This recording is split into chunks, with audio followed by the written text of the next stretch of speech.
तर मनसेनं कल्याण मलंग रोडवरील या खड्ड्याच्या साम्राज्यामुळे आता मनसे आक्रमक झालेली पाहायला मिळते। मी सध्या उभा आहे कल्याण मलंगड रोडवरच्या मुख्य रस्ता दौर्ली परिसरात आणि आपण पाहू शकता या ठिकाणी मनसेकडून मनसे कार्यकर्त्यांकडनं केक कापून या ठिकाणी निषेध व्यक्त केला जात आहे। आपण पाहू शकता या ठिकाणी प्रशासनाच्या विरोधात जोरदार घोषणाबाजी देखील करण्यात येत आहेत। विशेषतः या खड्ड्यावरती आपण पाहिलं पालिकेचा निषेधाविरुद्ध या ठिकाणी खड्ड्याचा बर्थडे अशा प्रकारचं या ठिकाणी त्या केकवरती लिहिलेलं आहे। खड्ड्यात बसून हे मनसैनिक जे आहेत ते निषेध व्यक्त करतात आहे, कारण हा पूर्णच रस्त्याची चाळण झालेली आहे। अनेक वेळा पाहिलं तर या रस्त्यावरती वाहतूक कोंडी अपघाताचे प्रमाण मोठ्या प्रमाणात होत असल्याने या खड्ड्यावरती लवकरात लवकर खड्डे बुजवावे यासाठीच हे आंदोलन या ठिकाणी केले जात आहेत। नेमकं काय या मनसैनिकांच्या भावना आहेत आपण त्यांच्याकडनं जाणून घेऊया। सर, काय सांगाल की आज तुम्ही या ठिकाणी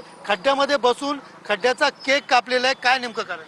जय महाराष्ट्र। मी प्रशांत खैरनार, विधानसभा सचिव कल्याण पूर्व। आज आपण बघतोय आपण तर फक्त टॅक्सच भरतोय। कल्याण डोंबिवली महानगरपालिकेचे नागरिक आम्ही टॅक्स भरतोय, पण त्या टॅक्सचं काम हे दिसतंय। आपण हे खड्डे जवळजवळ एक वर्ष नाही वर्षानुवर्ष हे खड्डेच असतात।